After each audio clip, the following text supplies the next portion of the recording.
नमस्कार।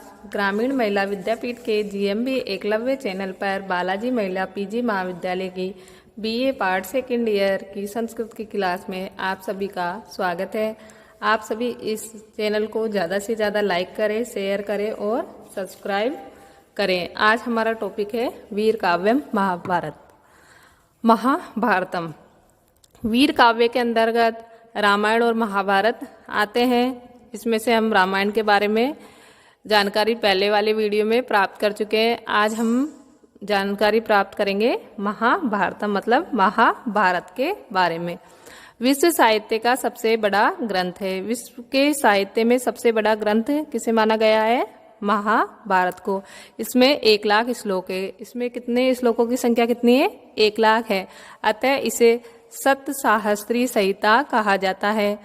और महाभारत के रचयिता कौन है? वेदव्यास है। वेदव्यास ने 3 वर्ष में महाभारत की रचना की। इसे लिखने में उन्हें कितने वर्ष का समय लगा? 3 वर्ष का। यहाँ विषय की दीर्घता है, अतः कहा जाता है यन भारते तन भारते, अर्थात जो भारत में नहीं है वह महाभारत में भी नहीं है। अर्थात जो भारत में नहीं हुआ वह महाभारत में भी नहीं है।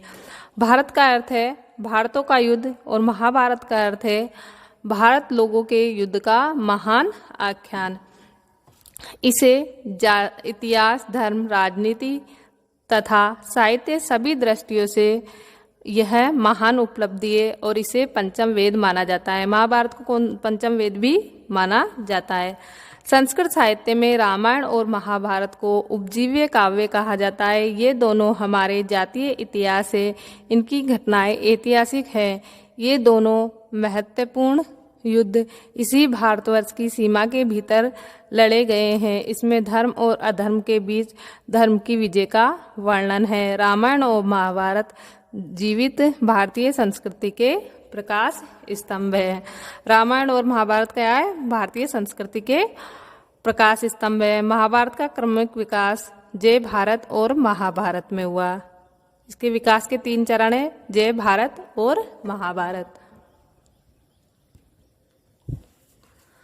महाभारत में कवि ने कौरव और पांडवों की कथा के माध्यम से तत्कालीन भारतीय संस्कृति और सभ्यता का विशाल चित्र अंकित किया। महाभारत में कवि ने क्या किया है? कौरव और पांडवों के जो युद्ध हुआ है उसका वर्णन किया है। महाभारत में 18 पर्व है। पर्वों को क्या कहा जाता है? खंड कहा जाता है। महाभारत में खंडों को पर्व कहते हैं जो संख्या में 18 है। अब इनके बारे में थोड़ी थोड़ी जानकारी मैं यहाँ आपको देती हूँ। आदि पर्व में क्या होता है? पांडव और कौरवों का जन्म होता है और इनका विवाह होता है। सभा पर्व आता है दूसरा। इसमें पांडवों की दिग्विजय यात्रा, जरासंध वध, शिशुपाल वध और जुए में युधिष्ठिर की हार का वर्णन है। फिर आता है वन पर्व। इसमें पांडवों के 12 वर्ष का वनवास का वर्णन है।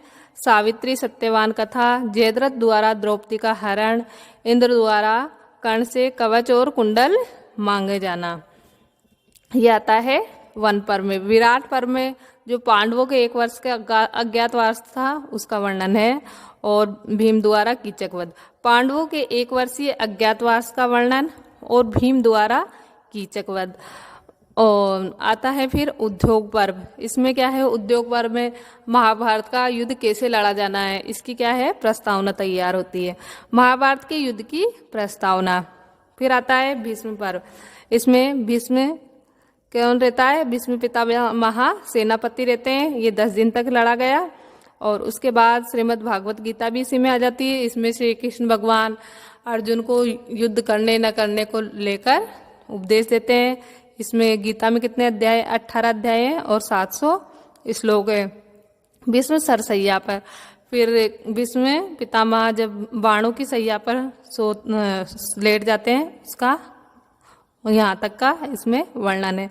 फिर आता है द्रोण पर्व। द्रोण के वध से दुखी उनके पुत्र अश्वत्थामा ने नारायण अस्त्र का प्रयोग, लेकिन कृष्ण ने पांडवों की रक्षा की। द्रोण का वध हो जाने पर उनके पुत्र अश्वत्थामा नारायण अस्त्र का प्रयोग करते हैं, पर कृष्ण भगवान पांडवों की रक्षा करते हैं। इसका वर्णन यहाँ पर है। 8वां आता है कर्ण पर्व। इसमें कर्ण सेनापति रहता है और ये युद्ध कितने दिन तक लड़ा जाता है? 2 दिन तक। फिर आता है शल्य पर्व। शल्य सेनापति, महाभारत के अंतिम 18वें दिन का वर्णन और इसमें पांडवों की विजय होती है। फिर आता है 10वां पर्व सौप्तिक पर्व। इसमें आता है कृपाचार्य कृतवर्मा अश्वत्थामा द्वारा पांडवों की सोई हुई सेना पर हमला और द्रौपदी के 5 पुत्रों की मृत्यु। अश्वत्थामा, कृतवर्मा और कृपाचार्य सोचते हैं कि ये 5 पांडव है और वो सोते हुए द्रौपदी के 5 पुत्रों को मार देते हैं। इसका इसमें वर्णन है। स्त्री पर्व में आता है कुंती युधिष्ठिर को कर्ण का वृत्तांत सुनाती है। युधिष्ठिर स्त्री जाति को श्राप देता है कि वे कोई भी बात गोपनीय नहीं रख पाएंगे। मतलब इसमें कुंती अपने पुत्र युधिष्ठिर को बताती है कि कर्ण भी उसका पुत्र है। फिर इससे दुखी होकर युधिष्ठिर स्त्री जाति को श्राप देता है कि स्त्री जाति कोई भी बात को गोपनीय नहीं रख पाएगी। फिर 12वां पर्व है शांति पर्व। महाभारत का सबसे बड़ा पर्व माना गया इसे। ये महाभारत का प्राण है। राजधर्म है, वर्ण धर्म है, आश्रम धर्म है, मोक्ष का प्रतिपादन। 13वां आता है अनुशासन पर्व। भीष्म द्वारा सरसैया युधिष्ठिर को उपदेश। इसमें भीष्म पितामह का सरसैया पर लेटे हुए युधिष्ठिर को उपदेश देते हैं। 14वां पर्व है अश्वमेधिक पर्व। व्यास के आदेश से युधिष्ठिर अश्वमेध यज्ञ करता है।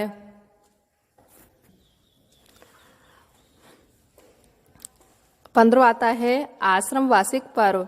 इसमें धृतराष्ट्र, गांधारी, कुंती, विदुर द्वारा वानप्रस्थ आश्रम। इसमें आश्रम वार्षिक पर्व में धृतराष्ट्र, कुंती, विदुर और गांधारी वानप्रस्थ आश्रम में प्रवेश करते हैं, उसके बारे में वर्णन है। 16वां है मौसल पर्व।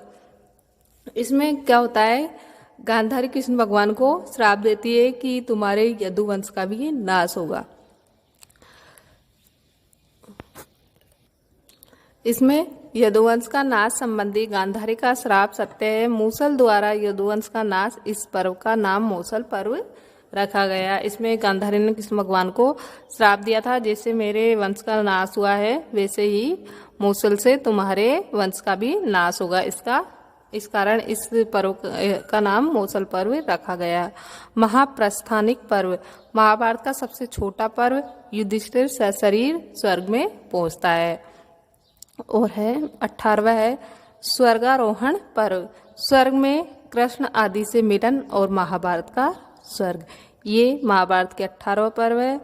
इनके बारे में अच्छी तरह पढ़ लेना। आज के लिए इतना ही। धन्यवाद।